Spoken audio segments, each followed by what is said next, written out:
कहा रे? कैसन गुस्सा आला हो? बोल बोल बोल जल्दी का काम बोल। चलता न महाकुंभ नहाए सब जात बा। चुप कर, घरे नहाए मना न खा जाइए क्यों में नहाए? हाय ला हमार बात सुना। सुनाओ सुनाओ। सुना सजनवा माना कहनवा करा धर्म के काज मोरे बाला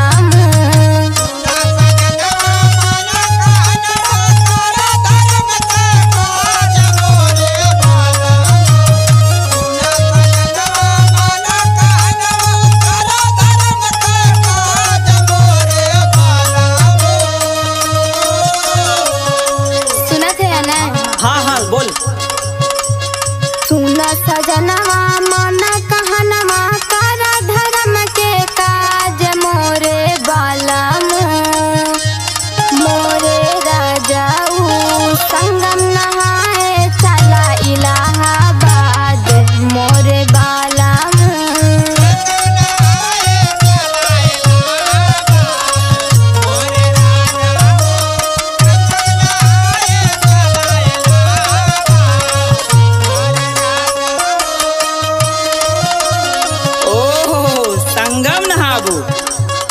घरे घट्टा छोड़ाइन पावत ही संगम जइहे नहाए। अरे वहीं जाबू भगदड़ में कुछ मर जाबू, साथे साथे हमरो जिंदगी बारे में पड़ी सुन। मन रही चंगा कठौती में गंगा कह के गए रविदास मोरी सजनी।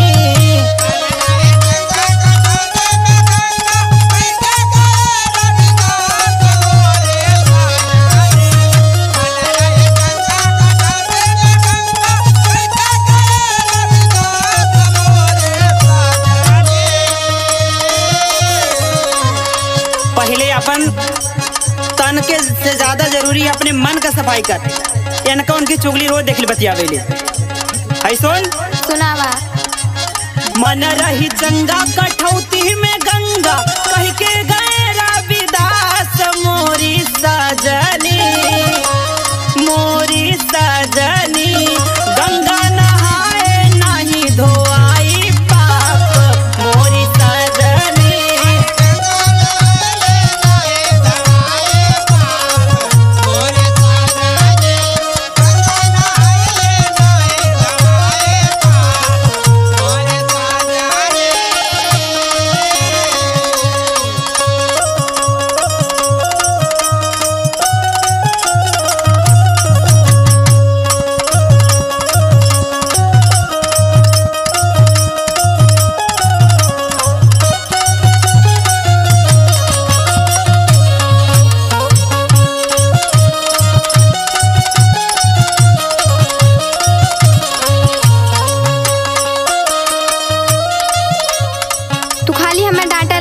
तो सुनता ना, हम अकेले थोड़ी ना जाते।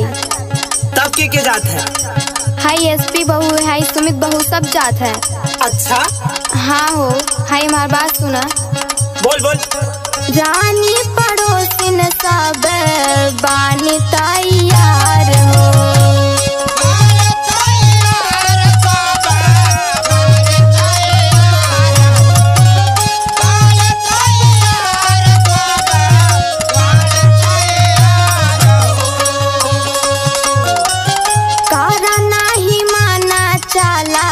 राजा जी हमार हो। राजा जी हमार, राजा जी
और जे जहाँ जाते जाए दे, अपने मन के सही कर, जानली?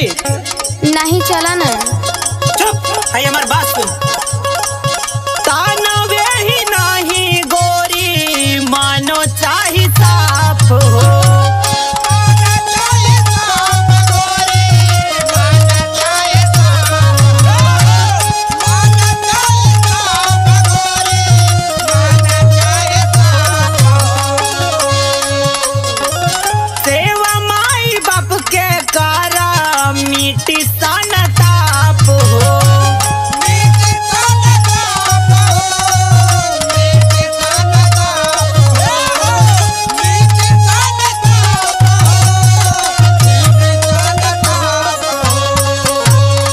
घर में माई बाप का सेवा कर, उसे बड़ा कौनो धाम ना है। सुनते ने? हाई आगे देख, सुन। सुनावा। कर सत्कारम मिटी हो भारम, मिली न कैले कुछ जाप मोरी सजनी। गंगा नहाए नहीं धोआई पाप मोरी सजनी।